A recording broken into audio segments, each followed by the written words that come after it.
There are 4 Atlantic islands in the Macaronesia ecoregion: the Canary Islands, a Spanish archipelago, Cape Verde, an independent African nation, and 2 separate autonomous islands of Portugal, Azores and Madeira.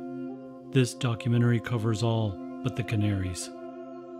Because there is a set of small Micronesian islands in the Pacific, some of which La Mancha Media has filmed, like our 2 series covering Guam, the Marshalls, Palau, the FSM, and the Marianas, many assume there must be a Macronesia, a large set of islands, somewhere in the world. But the word Macronesia has a completely different etymology and meaning from Macronesia, a word which does not exist, taken from the ancient Greek word Macaronesio, mentioned in Homer's 8th century BC work, the Odyssey.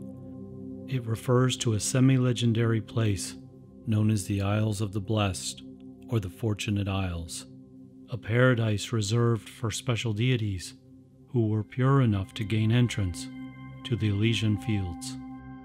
Some say the islands were a mythical place. Others say they were known. Today the islands are named Macaronesia in light of this Greek legend and word. Is the ancient Greek mythology true? Could these islands truly be the legendary Isles of the Blessed, the Greeks' Elysium, or even possibly the ancient city of Atlantis? We start our tour in the Azores, about 1,000 miles west of Gibraltar. Today, the biggest draw of the Azores is whale watching. It's currently one of the world's largest whale sanctuaries. There are some 20 different types of cetaceans here. We then went ashore on the main island of São Miguel, in the capital city, Ponta Delgada, before heading out into the volcanic countryside. To be about 5 times more immigrants outside of the Azores and inside. Yeah, so a lot of people immigrated. Now, of course, these 5 times more, it's already people from 2nd, 3rd, 4th generation, but still a lot of people, especially in Massachusetts area, Rhode Island, a lot in California, even a lot went to Hawaii. Okay, we're coming around the main square of the city. Just to our right side is the main church, the St. Sebastian Church. In front of us, you can see is the city hall. And we can see the famous monument here, the gates of the city. The 3 arches, which are not in their original place. They've already been moved a bit more to the side. And it's called the gates of the city because back then the ocean used to come all the way up until these arches. So this was the entrance to the city. Everything that came in through here. So this was 2 separate islands before? Yeah, so as for the formation of the islands, it was built in many different stages.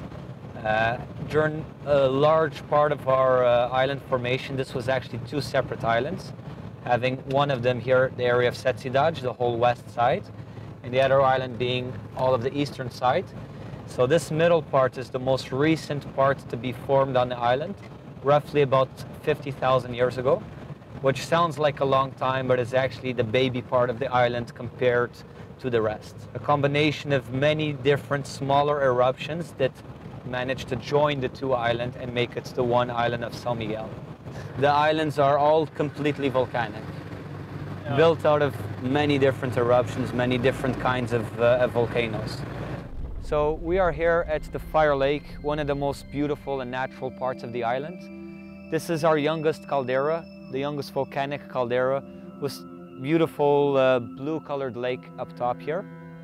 At the very back we can see the bay, or the crater, that was formed by the last eruption of this area in 1563, which pretty much the locals that came up here, they saw literally lava being exploded from inside of the lake. Therefore the name, the Fire Lake, Lagoa do Fogo. Rebuilt this Land Rover? Yes, my dad did all of the rebuilding of this Land Rover. He does the painting, he does the mechanics, he does all of the rebuilding. Yeah. He takes it very seriously, he's very picky about all of his works in the cars. and he loves this kind of work, so yeah. It's his job and a bit of his passion. Yeah. So down here we are seeing the Furnish Caldera. You can see the shape of the caldera all the way around. At certain points this used to be a tall peak before it collapsed, right? So with it collapsing, it forms the caldera, which is the big crater. What's the definition of caldera? So the only difference between crater and caldera is size. After it reaches about 1.5 kilometers of diameter, it passes from crater to caldera. What we do have a lot on the island is secondary volcanic activity, and we're going to be seeing a lot of it today, which pretty much is the volcanic fumaroles, the hot springs, the boiling muds. So this is one of our fumarolic camps. Around here is where a lot of the pressure from underground is being released. So this is actually good that it happens. It would be a problem, let's say, if it would stop releasing the pressure, then it could build up underground. That second part of the hole, it didn't even exist. This is pretty much what we call the mouth of the volcano, where it's breathing through, releasing all of the pressure from underground. It's also one of our natural kitchens here. You can see all of the little hills over there. Those are the natural ovens. Those are where they put the pots in for about 6 to 8 hours. So it's all slow cooker, and all cooked with the steam. See, they put a lid on top, they cover it up. About 3 feet deep.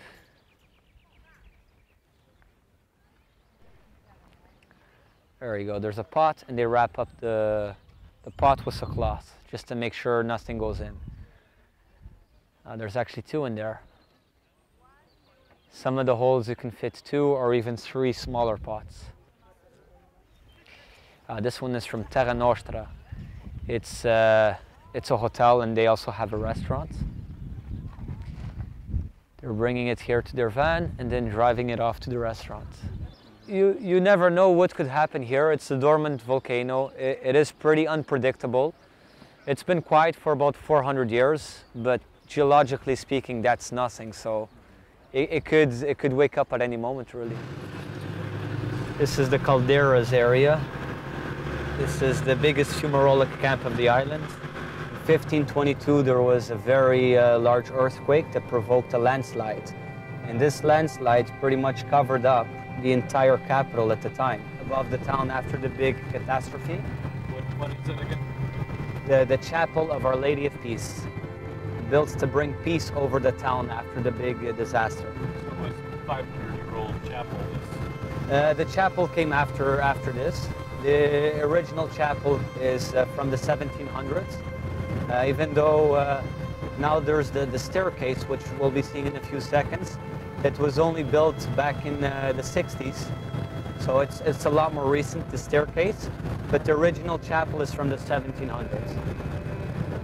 There you can start to see the beautiful chapel, full of hydrangeas covering it, and then there's the staircase up to it with about 110 steps. Every 10 steps you have the stages of the life of Christ, and then behind the chapel you have a few more of the stages.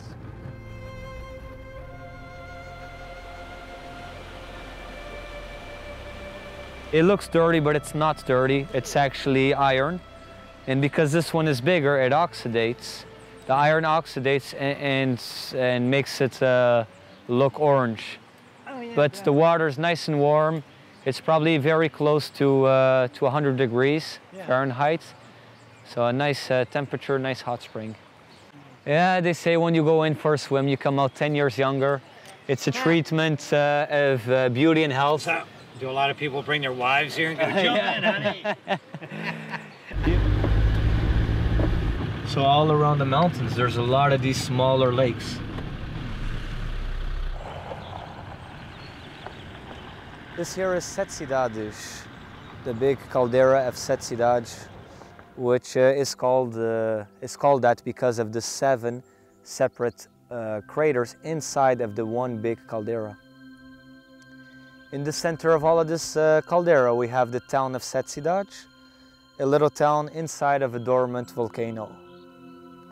also considered to be one of our 7 natural wonders of Portugal. The entire caldera with all of the lakes inside.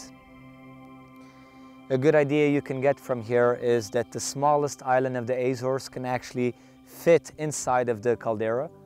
Well, one of the things, like down here there's a tunnel, and they had to dig through the tunnel. As they were digging, they found a piece of cedar, which they sent it to be tested somewhere in Texas, I believe, actually. And they came back with a dating of about 5,000 years ago, which could have meant that there was a civilization here at the time. That would have been probably roughly the time of Atlantis. Well, Plato, he wrote about it 2,000 years ago, and supposedly it was a couple thousand years before his time. So it's a lost civilization that was so far ahead of its time, and was supposedly right in between the 2 big civilizations of the time, which would have been, let me say, the Egyptian area and the Mayan area, right? So in between, we are in the middle, literally in the middle of the Atlantic. So there's a lot of theories of what would have happened here before. It could have been they could have all disappeared by a massive volcano. It's still a big question mark as to what happened here before the Portuguese arrival. It could have been the Phoenician people that were here long before the Portuguese. For an example, there's some old columbariums that were found on some of the other islands, and one also recently on this island. Columbarium, so it's the way that the Phoenicians used to do a burial ceremony for the people that passed away. It's basically some caves which have a lot of holes in it, where they would put the ashes of the dead people. They found those here? Yes, they have found on some of the other islands, and just last year they actually found one on this island, far into the east side. A lot of proof leads us to believe that there was something going on here before, but maybe they would have left because we are too far away from any kind of mainland, and they wouldn't think it would be the ideal place to build up a civilization. I think they have found some very similar structures also in areas of Greece and Italy. Also around that area there are some old Genovese maps that date back to about 100 years before the Portuguese got here, which in the world map, these islands already exist.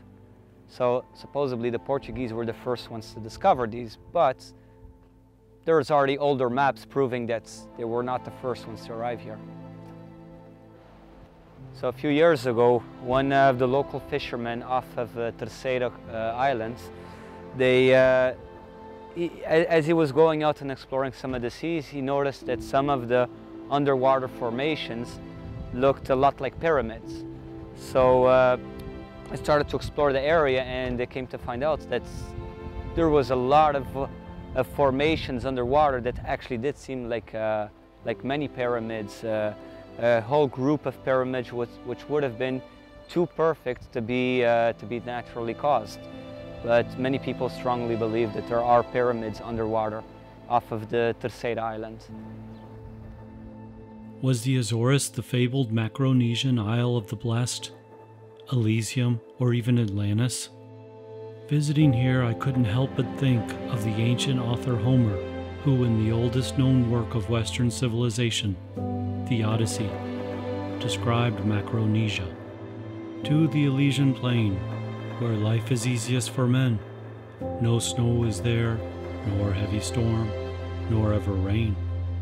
But ever does the ocean send up blasts of a shrill blowing west wind that gives cooling to men. Homer may well have been describing the Azores, a land of perfect climate and blessedness.